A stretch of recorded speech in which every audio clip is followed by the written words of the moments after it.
Fasten your seatbelt and hold on tight. We're going drag racing. In the high-pressure world of International Hot Rod Association drag racing, no man has picked his spots better than the Red Menace of Pro Modified, Fred Hahn. In one of only 2 races this year, Hahn beat the legend Ronnie Sox at the Eastern Nitrous Nationals. New York International Raceway is Hahn's home track. Last year, he beat Scotty Cannon's Wild Wheel-Hopping Willies in a final that had the home fans on their feet into the night. This year, Cannon will be gunning for revenge. He comes to New York as the class points leader off a win in the Gateway Nationals in St. Louis. Alcohol Funny Cars will feature defending world champion Mark Thomas, who survived this 200-mile-an-hour moment against Larry Dobbs at last year's Empire Nationals. Top Fuel will certainly feature a change in class leadership as 2-time world champion Gene Snow takes center stage. He'll have competition from sub-5-second performer Eddie the Thrill Hill and from 1989 champion Pat Dakin, the comeback driver of the year. In Pro Stock, the ultimate technician Ricky Smith is leaving no detail unchecked in defense of his points lead. At stake, a possible 6th pro title, something no one in the sport has ever done.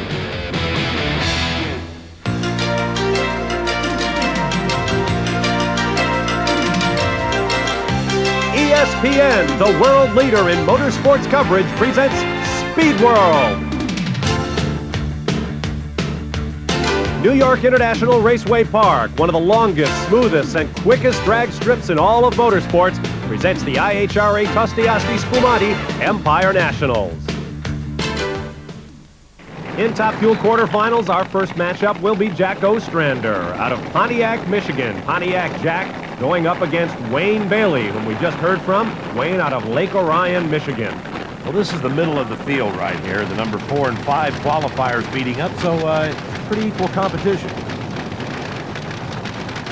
Now keep in mind, the temperatures are very, very cool, and that certainly helps these engines. The 2 cars between them producing something on the order of 9,000 horsepower. A good look there into the eyes of one of the elder statesmen in Top Fuel, Jack Ostrander.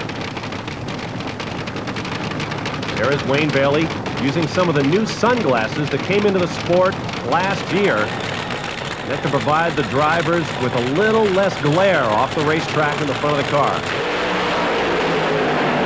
Good lead for both cars. Now Bailey smokes the tires right off the concrete pad. It'll be an easy win for Jack Ostrander with a 5:33 at 267 miles per hour, thanks to the smoking tires of Wayne Bailey coming off the pad right there. Bailey was among the Top Fuel drivers who was concerned about the length of the concrete pad here. These cars are now 300 inches in wheelbase, and some of them were hanging off the back of the concrete pad. Here is Fred Farndon from Columbus, Ohio. He will be going up against this man, the 1989 class champion from Dayton, Ohio, Pat Dakin. Pat Dakin and partner G.L. Rupp have always been a tough contender on the IHRA circuit. They kind of laid off the circuit last year, but they're back this year. It looks like stronger than ever, Bob. Pat Dakin could be one of the big spoilers in competition this year. He's run only a couple of races as you take a close look there at Fred Farndon. This is a relatively new car for Freddie Farndon, at least new to him. It's Jim Head's old Top Fuel car out of Columbus, Ohio, Freddie's hometown also. You saw Dakin there wearing the extra collar underneath the helmet. Tremendous G-forces built up by these cars. Good launch for Farndon in the left lane, but he gets sideways, and he can't save it. Over Farndon goes. He rolls about once and stops. He's staying on his side. That's a good sign. Good chance the roll cage may protect him. The safety crew's rolling now. The first thing we worry about is fire. There appears to be none. You see Farndon moving about in the roll cage, and that's a good sign, too. Boy, you can't watch a Top Fuel car roll like that without remembering the crash years ago. Crippled a great young drag racer, Darrell Gwynn. But Farndon appears to be up and out and okay. The roll cage did its job and protected Farndon, as did the neck collar and the arm restraints you see hanging from his wrist right there. That's one of the things he was unbuckling when the safety crew arrived on the scene. Those restraints are used to keep the driver's arms inside that protective roll cage. Farndon sitting right on the finish line. As a matter of fact, we have an ET, Bob, on Farndon, 18.52 seconds. That indicates that the car did actually cross the finish line lights. And it's a run Fred Farndon's going to remember for a long time. Let's take another look in the left lane as things get out of control. Farndon is about the 660 or 700 foot mark when suddenly the car veers off over into the other lane and then on its side, watch it skidding on its side, turns around 360 degrees, comes back upright, now over on the opposite side, still skidding down the track, and finally stops just at the finish line. We talked about the stresses built up on the drivers with these 300-inch wheelbase cars. You can imagine the stresses at either end of this frame. You see Fred Farndon roll to a stop right on the finish line. Top Fuel cars are a handful. Just witness the tribulations of former funny car greats Don Prudhomme and Kenny Bernstein. Fred Farndon is out, and he is apparently okay. We pick up the action with quarterfinals of Pro Stock. Just got a look at Floyd Cheek moving into position. Here is Harold Denton. Harold Denton in the famous Party Time Pontiac, still owned by the Ruth brothers up in Kentucky, and he's going against Floyd Cheek, who is kind of the upset kid on the trail this year, Bob. The new kid on the block out of Chattanooga. Denton, the number 4 qualifier. Cheek, the number 5, so this is an appropriate matchup for the second round. Denton knocked off Ed Dixon in the first round. Floyd Cheek got by Charlie Garrett. Good start in the near lane for Cheek, who has a huge hole shot over Harold Denton. You don't often see that. He holds it to the end. And an easy win for Floyd Cheek with a 7:22 to Denton's quicker 7:15. Now here's one of the young superstars in Pro Stock, Steve Williford, who will be going up against Billy Huff. A bit of a surprise here. Huff, the number 3 qualifier out of Shepherdsville, Kentucky. Williford out of Engelhard, North Carolina, number 6. Well, Huff was really tough in IHRA's old super modified category, and so it's not really that surprising that he would advance up in Pro Stock. Huff gets the advantage off the starting line. Can Williford come on and get him? Yes! Steve Williford with a 7:22, 191 miles per hour to pick up the victory. Looking at it one more time, you'll see it's horsepower time for Steve Williford with that big 747 cubic inch Pontiac. And now we'll get our first look at the 5-time Pro Stock World Champion, Ricky Smith from King, North Carolina. He is really on a roll. He won the last event in St. Louis. He comes in as number 1 qualifier, but his opponent, no day at the beach, Billy Ewing out of Snellville, Georgia. Ricky qualified number 1 with a 7:17, then dropped Jim Rivas in the first round with an impressive 7.12. He's knocking on the door of the 7.0. His reaction time in that first round, 0.9 seconds, and he got another great start. Ewing's going to have to pedal hard to catch up. He won't do it. Ricky Smith pulls it out with a 7:17, 193 mile per hour. The reaction time, a 0.62. He's tough again and wired to that tree. And in addition to having a quick right foot, Ricky Smith also puts together a great race car. And by virtue of his quicker ET, Ricky Smith will have lane choice against Floyd Cheek. As Brett mentioned, Terry Adams red-lighted, so Doug Kirk will have lane choice against Steve Williford in the semifinals. Take a look at Gary Grainer from nearby Elma, New York, and take a look at what he did in the first round to the hottest car in the class, points leader Scotty Cannon. Grainer upset Cannon, and the points leader, along with the next 4 men in the championship standings, are out of the competition after 1 round. You saw the numbers there, Ted. It was legitimate. And Grainer did it legitimately with a 7:15. Now here he goes against Joe Anderson from Leominster, New York, and he cranks off a 7:06, 197 miles per hour. This guy is hot. Now there is NBA superstar Larry Nance of the Cleveland Cavaliers. They'll be big favorites when we go to Norwalk, Ohio later this year. He brings his man Pat Moore into line, venting the nitrous oxide gas used by these cars to boost horsepower. Pat Moore's opponent will be Jim Halsey. Halsey from Street, Maryland, who knocked off Killer Brooks in the first round. Halsey with a relatively small engine for this class, 622 cubic inches. Pat Moore sporting 698 cubic inches. Moore, no newcomer to strong competition, is a former world champion in Top Sportsman. There you see Halsey at work inside the cockpit of a car that once belonged to Mike Ashley, one of the original superstars of Pro Modified. Halsey with a great hole shot. Moore is lost at the starting line. Both of them with problems. Halsey wins, but with a 6.97. Pat Moore, a 7.36. Not a bad performance. And Larry Nance, although he doesn't want to lose, does not look that upset.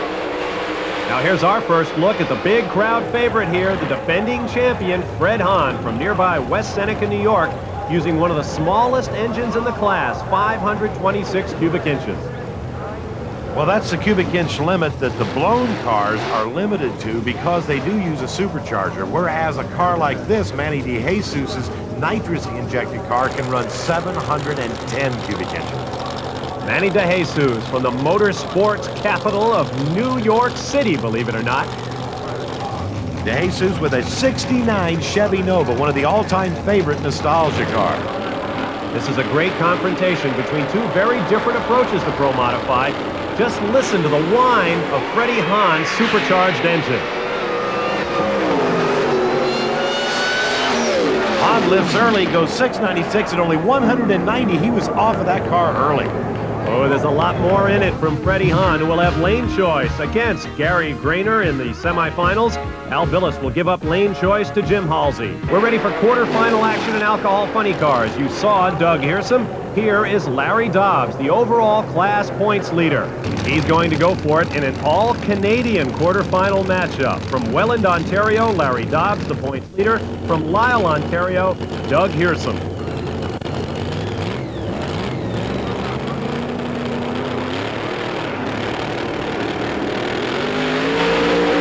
Dobbs the last to stage, and Hearsom left him at the tree. We'll see if Dobbs can come back and drive around. No! It's going to be Doug Hearsom. So close, he wins it with a 634, 218 miles per hour, a 185 reaction time, and that's the story. Dobbs had a 202 reaction with a quicker 633 ET. Look at them as they come up on the finish line now. You can throw a blanket over the both of them. Less than 1 foot difference in this drag race. Well, we'll see if it will be Mark Thomas. He is in the near lane, going up against Walt Prismal from Buffalo, New York. Well, Thomas, the defending world champion in that Dodge Daytona, a big 526 cubic inch KV engine. Prismal in the far lane gets way out of shape off the launch pad. Mark Thomas will have an easy run. Thomas with a 627, 225 miles per hour. That car can move on top end. We'll take another look at it. Mark Thomas, as you mentioned, Ted, must have more in this car. Straight as an arrow, right down to a great 627. Mark Thomas will have lane choice against Tony Bogolo in the next round. Bogolo advancing when Jerry Dornicker broke at the start. Doug Hearsom has a bye run into the final, and with points leader Larry Dobbs out of the competition, this could really get interesting in Alcohol Funny Cars. We go from pure stock to pure fire. Top Fuel semifinals coming up next.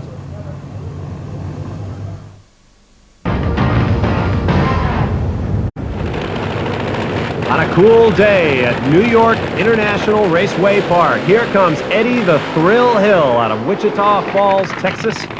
One of the first men to crack the 5-second barrier in Top Fuel competition.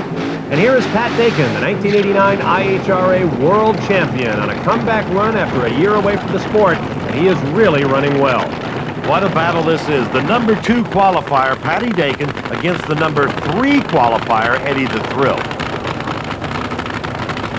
In all honesty, Eddie Hill is not having the season that he would have liked to have in 1991. He's had a lot of mechanical problems. There you see the crew working on Pat Dakin's machine. Eddie Hill only turned a 598 in the most previous round. However, he didn't have to run hard against Bob Simmons, who only ran a 697, so that may not be an indication of what the car can do. I mentioned Eddie Hill not having a great season. I'll bet he's one of the last guys Pat Dakin wanted to go in against, though. Wife Ursie Hill directs Eddie to the staging lanes. Notice the front ends of the car. Dakin with the big old bicycle wheel style front end. Eddie Hill smoking the tires off the launch pad with that new aerodynamic front end, and Dakin wins it. Dakin with a 526, 273 miles per hour. But listen to this. Hill with a 523, actually quicker, but had a reaction time of 203, which is very slow. Dakin's reaction, 115. Dean Snow, the two-time IHRA World Champion. When Pat Dakin says they're making a lot more horsepower, as you take a look there at Jack Ostrander, Snow's opponent, these cars could make well over 5,000 horses. The problem the crew chiefs face is getting all the horsepower to the ground. Indeed it is, Bob. The idea is to set those slider clutches exactly perfect, and that's tough with 2- and 3-stage clutches now. There you see Ostrander backing in. Good look at the tall wings that may be old technology in the Top Fuel cars of the future. Some of the teams experimenting with special aerodynamic packages that allow them to use a lower rear wing and avoid the much dreaded blowover effect when the front wheels just come right up over the ground and flip you right over backwards. Gene Snow working on those arm restraints that saved Freddie Farndon in that big crash in the first round. Snow qualified number 1 with a 5:18, then had a bye run in the first round, but he stood on it anyway and went a 5:20 to get lane choice. Watch the eyes of Jack Ostrander. We'll follow him all the way through the start. Good launch for both cars. Gene Snow gets a car length right off the pad, though, and holds it to the end. Snow with the win at a 5:11, 272, but Ostrander in losing sets a new track speed record, 277.19 miles per hour. Here's another look at it. Ostrander getting way over on the left side of the lane as Snow cruises to the win. Gene Snow will have lane choice against Pat Dakin, using some of the last drops of nitro to be found at the racetrack. Now let's move on to semifinal action in Pro Stock. And in one half of the brackets, we saw a very unusual occurrence. There is Steve Williford. He went in against Doug Kirk, a title contender. And we had a double red light, Ted. Actually, both these guys red light, but the computer will only accept the worst or the first red light, and that's Williford with a -362. Raised it right up out of the lights just like he did at Bristol earlier in the year. So as Williford deals with the problems of gauging the starting light, we'll move on to what should be a great matchup. Floyd Cheek right there going up against Ricky Smith in a rematch of our final at the Gateway Nationals in St. Louis just a few weeks ago. Well, you can bet Ricky wants sweet revenge, and he's got it right there with the red light start. Floyd Cheek took a shot at the tree and missed. So the guy in the near lane in the STP Pontiac, Ricky Smith, has a great run and moves on to the final. 720, he's hot. In fact, Ricky Smith 720 will give him lane choice against Doug Kirk. Semi-final action now in Pro Modified. You saw Al Billis, already a winner once this year. His opponent, Jim Halsey. Well, you've got to bet, although Halsey is from nearby Maryland, Al Billis from Ontario, Canada, has to be the #1 favorite here because the Canadians come across the border. We're so close to the border. Al Billis, the #2 qualifier. Jim Halsey, #3. He knocked off Killer Brooks and then Pat Moore. Al Billis got here beating Gordy Meal and then Tim McCamus. So both of these guys really deserve to be here. There have been no walkovers in Pro Modified. Good launch for both cars. Al Billis pulls it out with an impressive 698, 198 miles per hour. The Canadian is all in. And he had to. Right there at the finish at an even 7-0 was Halsey. Grainer, who qualified #13, keeps running faster. He ran a 7:15, then pumped out a 7:06. He's finding ET every round in this car, and you can bet that Jim Audi, who tunes that car, knows it.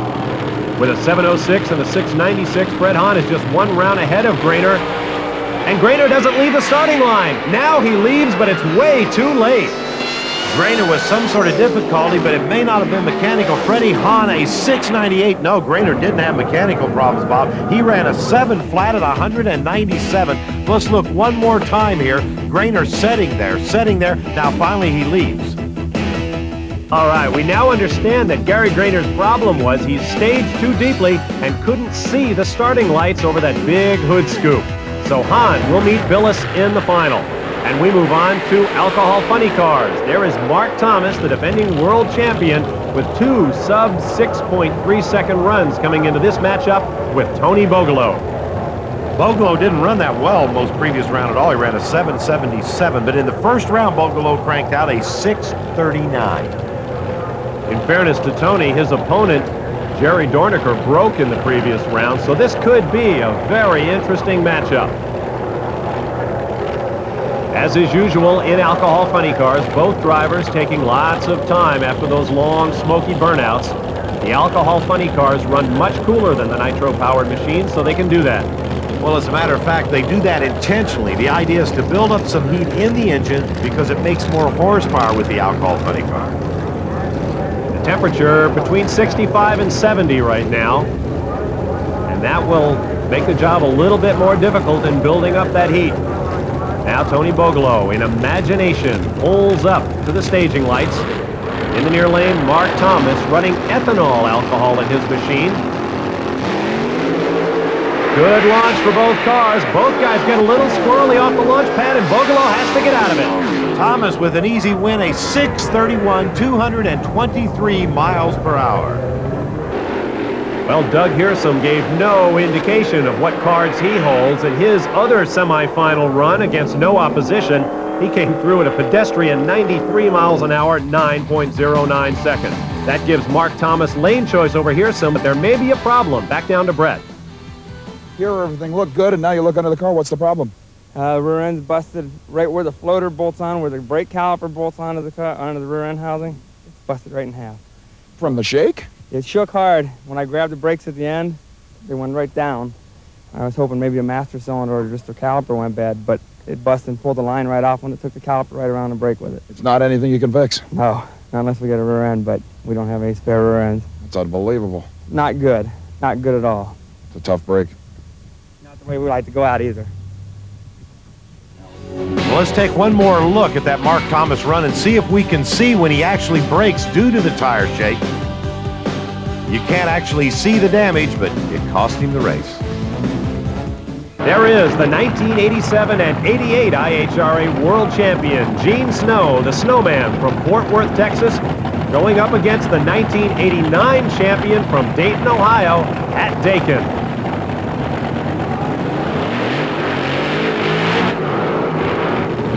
There you see the incredible plumbing on the contemporary Top Fuel car. Gene Snow getting a lot of fuel out of those exhaust headers. That's what makes the smoke when the engine is burning very richly, actually spewing out the fuel that cannot burn in the combustion chambers.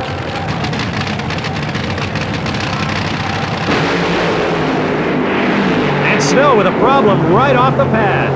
Snow actually shut it down. Some sort of problem. Pat Dakin wins with a 528, 271 miles per hour. Let's look one more time and see if we can see what sort of problem Snow had. He just went up in smoke as he came off the pad and shut it down. We move on now to Pro Stock. There you see Ricky Smith opening the door to get some of that tire smoke out of the cockpit. His opponent, Doug Kirk, who missed out on the Pro Stock Championship last year by just 25 points to Tommy Mooney. There you see, second-generation racer from Kermit, West Virginia. Well, Ricky's been running plenty strong. Tricky Ricky turned in a 720, a 717, a 712, Bob, in the first round, and he qualified number one with a 717. Ricky Smith, the quickest car in Pro Stock history at 7.08 seconds. But he's going to have his hands full against this guy. Doug Kirk is on a march this year as well. Remember, Ricky's been cutting 0 reaction times all day long.